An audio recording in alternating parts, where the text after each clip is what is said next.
ఓం గంగణపతే నమ ఐం సరస్వత్యై నమ శ్రీమాత్రే నమ దుందుర్గాయ నమ క్రీం క్రీం మహాకాళికాయ నమ ఓం నమ శివాయ శివాయ గురువే నమ యా దేవీ సర్వభూతేషు మాతృరూపేణ సంస్థితా నమస్తస్యై నమస్తస్యై నమస్తస్యై నమో నమః క్రీం క్రీం మహాకాళికాయ నమ క్లీం కృష్ణాయ గోవిందాయ గోపీజనవల్లభాయ శ్రీకృష్ణ పరబ్రహ్మణే పరంజ్యోతిషే నమ శ్రీరామ జయ జయ రామ రామాయ నమః రామ్ దత్తాత్రేయాయ నమ. యూట్యూబ్ ప్రేక్షకులకి అందరికీ కూడా నమస్కారం అండి. నేను పాలపర్తి గున్నా శర్మ. ఈ రోజున మనం చెప్పబోయే విషయం ఏంటిదంటే ప్రధానంగా కంటెంట్ అంతా కూడా ఈ యొక్క ఏప్రిల్ నెల వార ఫలితాల్లో భాగంగా మనం అంతా కూడా విశ్లేషణ చేసుకోవడం జరుగుతుంది. ప్రధానంగా రెండో వారం ఫలితాలంతా కూడా ఏ రకంగా మేషాది ద్వాదశ రాశుల వాళ్ళకి ఈ యొక్క వార ఫలితాల్లో భాగంగా విశ్లేషణ చేసి పరిష్కారం చెప్పడం జరుగుతుంది. ప్రధానంగా చూసుకుంటే గోచార చక్రంలో అంతా కూడా ఈ యొక్క గ్రహస్థితి ఈ రకంగా ఉంది. మీనరాశిలో అంతా కూడా అంగారకుడు, శనీశ్వరుడు మరియు బుధుడు యొక్క సంచారం జరుగుతుంది. రాహు యొక్క సంచారం అంతా కూడా కుంభరాశిలో జరుగుతుంది.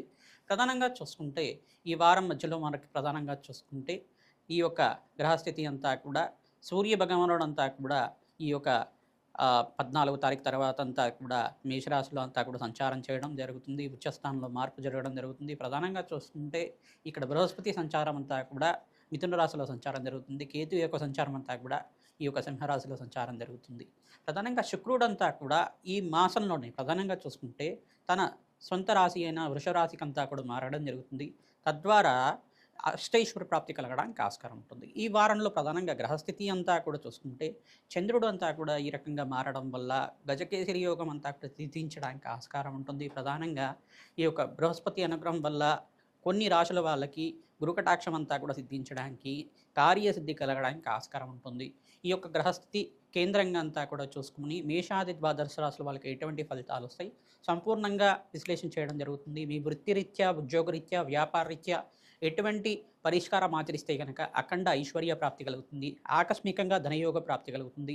ప్రధానంగా ఈ యొక్క గ్రహస్థితి మెరుగుపడడానికి ఎటువంటి పరిష్కారాలంతా కూడా ఆచరించాలి, ఏ గ్రహానికంతా కూడా దానాది కార్యక్రమాలు ఆచరించుకోవాలి అంతా కూడా విశ్లేషణ చేసుకొని మేషాది ద్వాదశ రాశి వాళ్ళకంతా కూడా పరిష్కారం చెప్పడం జరుగుతుంది. నేను చెప్పే పరిష్కారం అంతా కూడా గోచార చక్రవశాత్ అంతా కూడా ఉంటుంది. మీ జన్మ జాతకమే ప్రధానమైన జాతకంగా ఉంటుంది. కావున గోచార చక్రాన్ని మరియు ఈ యొక్క జన్మజాతకాన్ని రెండు అన్వయం చేసుకొని చూసుకోవాలి. ప్రతినిత్యం కూడా గోమాత సేవ చేయడం వల్ల మీకంతా కూడా అదృష్ట యోగం సిద్ధిస్తుంది. అఖండ ఐశ్వర్య ప్రాప్తి కలుగుతుంది. అదృష్ట లక్ష్మి యొక్క అనుగ్రహం వల్ల మీకంతా కూడా ధన ధాన్యాది సమృద్ధి కలగడానికి ఆస్కారం ఉంటుంది. తద్వారా మీరంతా కూడా జాతకరీత్యా ఉన్న దోషాలకంతా కూడా పరిష్కారం ఆచరించుకుంటూనే గోచారీత్య గ్రహస్థితి అంతా కూడా మెరుగుపడడానికి ఆస్కారం ఉంటుంది. కావున ఈ పరిష్కారం అంతా కూడా ఆచరిస్తే కనుక శీఘ్ర ఫలితాలు పొందుతారు. శ్రీమాత్రే నమః.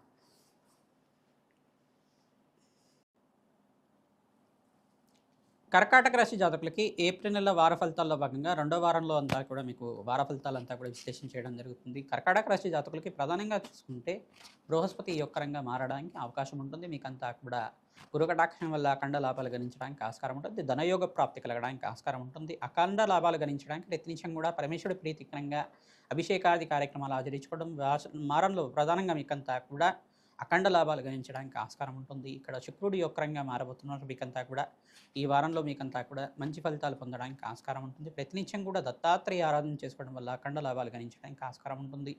సూర్య భగవానుడు ఉచ్చస్థానంలో సంచారం చేసిన తర్వాత మీకంతా కూడా అఖండ లాభాలు గణించడానికి ఆస్కారం ఉంటుంది. అంగారకుడు ప్రీతికరంగా మీరంతా కూడా కందిపప్పు దానం చేయడం వల్ల, ఎర్రటి వస్త్రాన్ని బ్రాహ్మణోత్తం దానం చేయడం వల్ల కూడా ఆర్థిక ఇబ్బంది నుంచి బయటపడడానికి, అప్పుల బాధల నుంచి బయటపడడానికి ఆస్కారం ఉంటుంది. నూతన వ్యాపారంలో పెట్టుబడి పెట్టుకోవడం వల్ల లాభాలు గణిస్తూ ఉంటారు.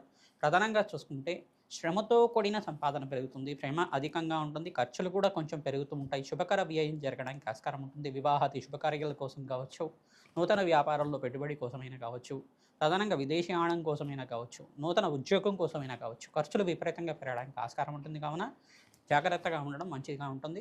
నూతన వ్యక్తులతో పరిచయం వల్ల మీకంతా కూడా లాభాలు గణించడానికి ఆస్కారం ఉంటుంది. ప్రతినిత్యం కూడా దత్తాత్రేయ కవచాన్ని పారాయణం చేసుకోవడం, ప్రధానంగా చూసుకుంటే మహాలక్ష్మీదేవి యొక్క చరిత్రను అంతా కూడా పారాయణం చేసుకోవడం వల్ల లక్ష్మీ కటాక్షం సిద్ధిస్తుంది. ప్రధానంగా మహాలక్ష్మీదేవికి ప్రీతికరంగా ఆవునేతో దీపారాధన చేసి బెల్లం పరవాణాన్ని అంతా కూడా నివేదన చేయడం వల్ల మంచి ఫలితాలు పొందుతారు. దేవాలయ ప్రాంగణంలో ప్రతినిత్యం కూడా రాహుకాల దీపాలంతా కూడా వెలిగించడానికి ప్రయత్నం చేయండి. తద్వారా మీకంతా కూడా జాతకరీత్యా ఉన్న సర్వ ఆర్థిక రుణబాధల నుంచి బయటపడడానికి ఆస్కారం ఉంటుంది. తద్వారా మీకంతా కూడా లాభాలు గణించడానికి ఆస్కారం ఉంటుంది. ఆర్థిక ఇబ్బందులు కానీ, ఈ యొక్క కష్టాలు కానీ ఏమన్నా కానీ పోవడానికి ఆస్కారం ఉంటుంది.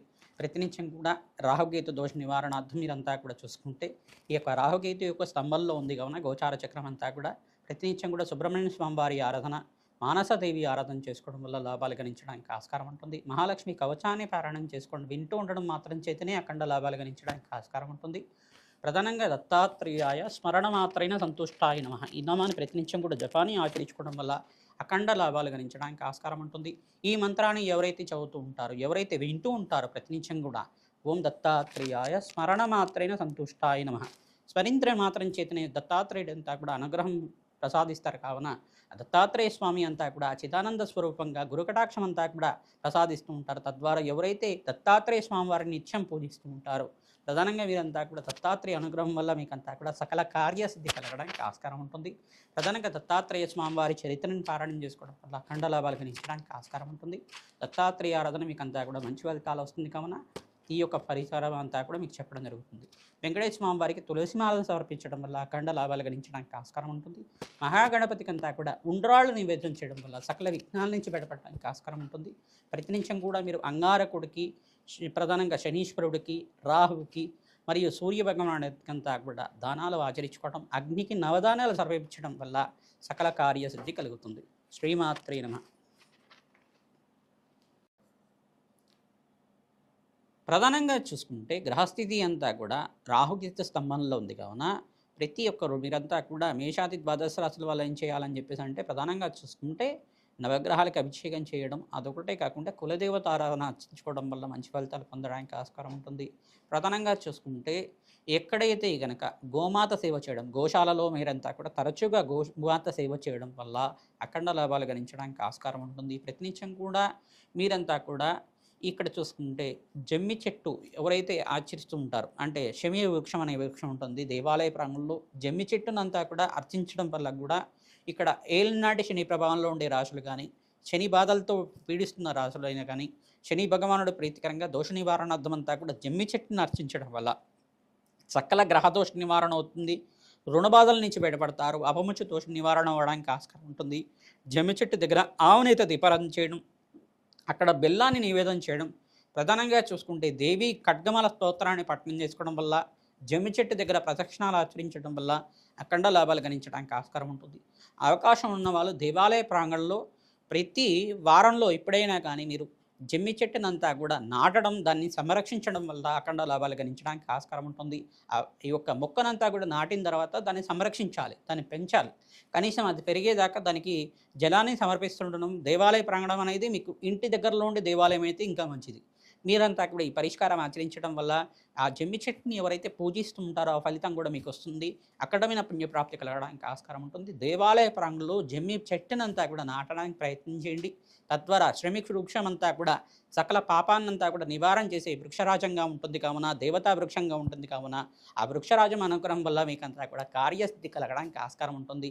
ప్రతినిత్యం కూడా రావి చెట్టుకి, ఒక జమ్మి చెట్టుకంతా కూడా ప్రదక్షిణాలు ఆచరించడం వల్ల కార్యసిద్ధి కలగడానికి ఆస్కారం ఉంటుంది. పక్షులకి ఆహారం సమర్పించండి, గోమాత సేవ చేయండి, తద్వారా అదృష్టయోగం కలిసి వస్తుంది. మేషాది ద్వాదశ రాశుల వాళ్ళకి ఈ వారంలో అంతా కూడా అదృష్టయోగం కలగాలని చెప్పేసి మీకంతా కూడా ఆశీర్వాదం చేయడం జరుగుతుంది. జగన్మాత అనుగ్రహం వల్ల మీకంతా కూడా సకల కార్యసిద్ధి కలగడానికి ఆస్కారం ఉంటుంది. శ్రీమాత్రే నమః. ద్రాం దత్తాత్రేయ నమః.